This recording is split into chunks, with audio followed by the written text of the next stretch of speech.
Allow me to kindly request Mheshimiwa Shebesh says to stand here. Naisula Elachi. Don't worry, they will not talk. I think it will be easier for me if they're standing here. And Governor Ngilu.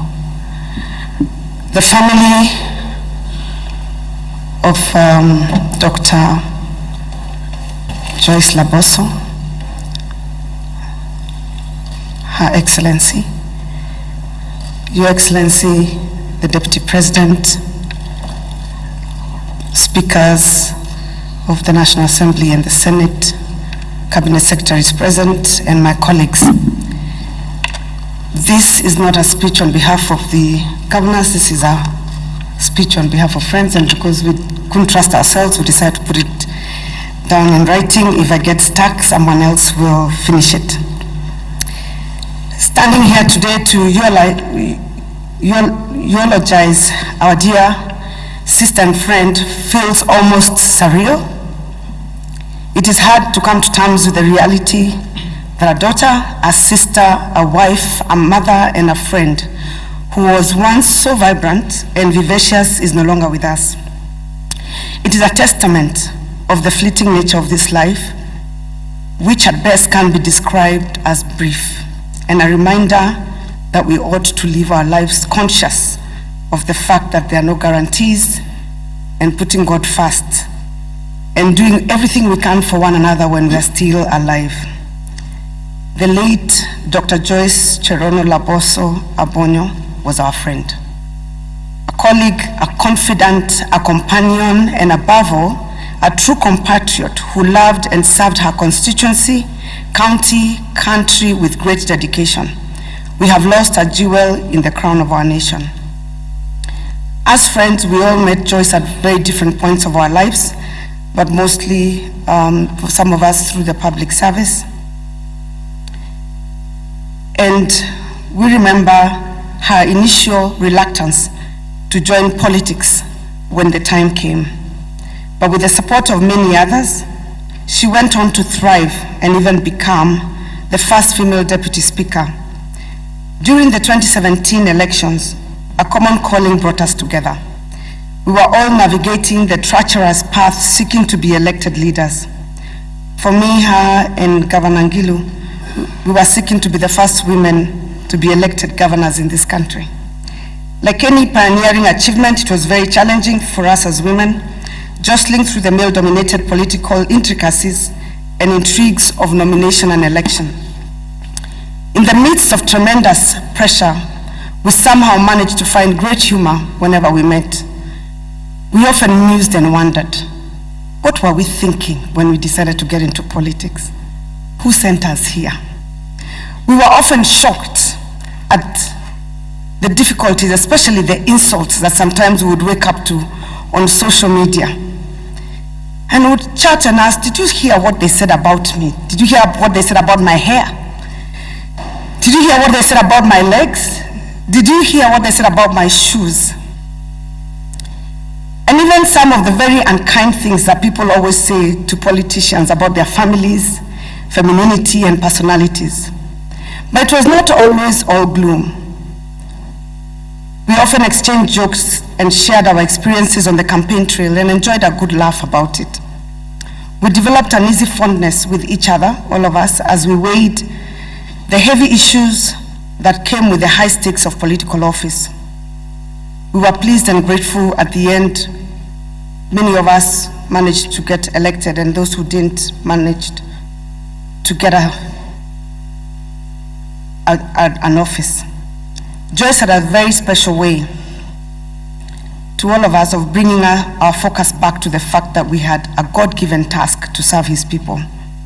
She often said that her aim was to make that woman in the village proud of her. She often reminded us that we were honored by the sacred trust of the people who voted for us, and we had a duty to live up to the honor of that high calling. She was also always quick to remind us that we are very flawed, especially when we had a problem with our critics. She urged us to be more tolerant to our critics and not take matters to heart.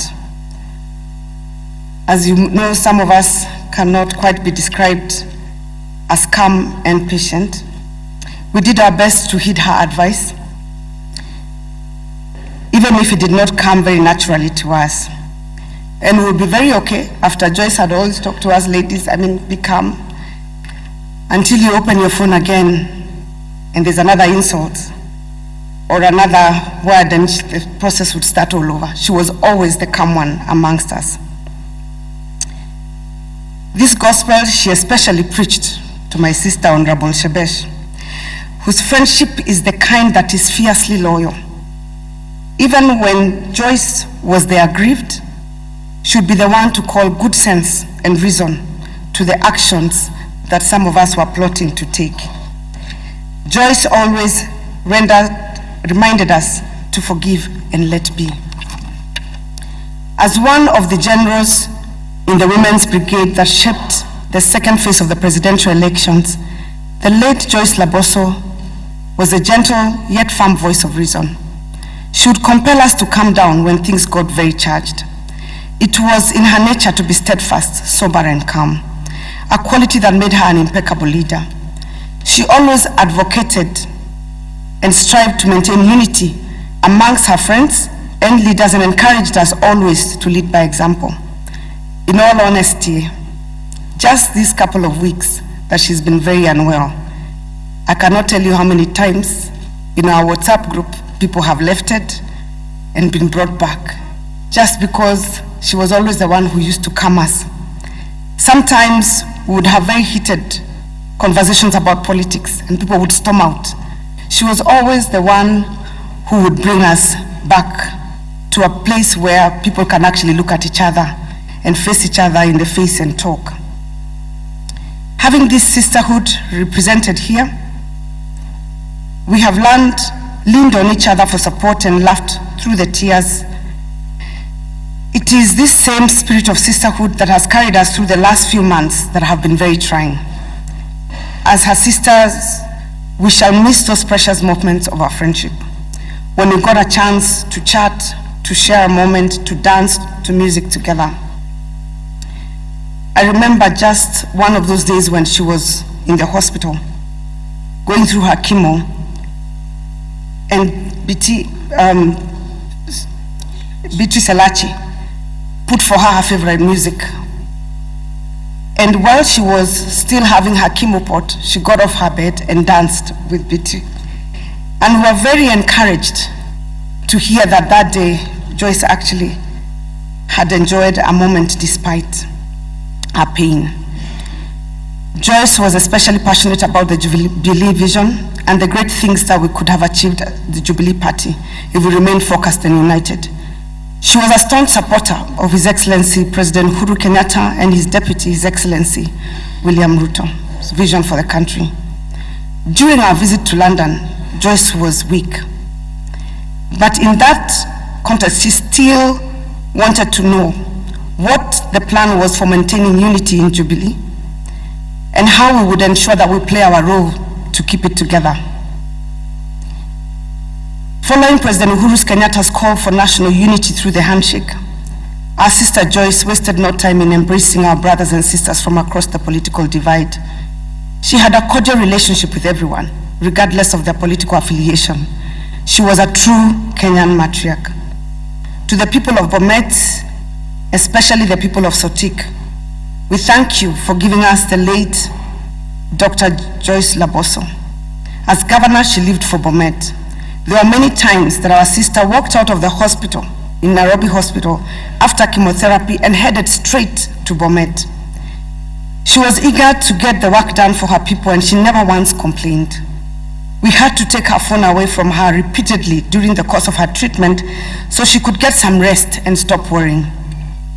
As the people who had the privilege to listen to her wishes towards her last days, especially politically, we feel implored to share some of these things with the leaders gathered here, and especially our county administration and executive.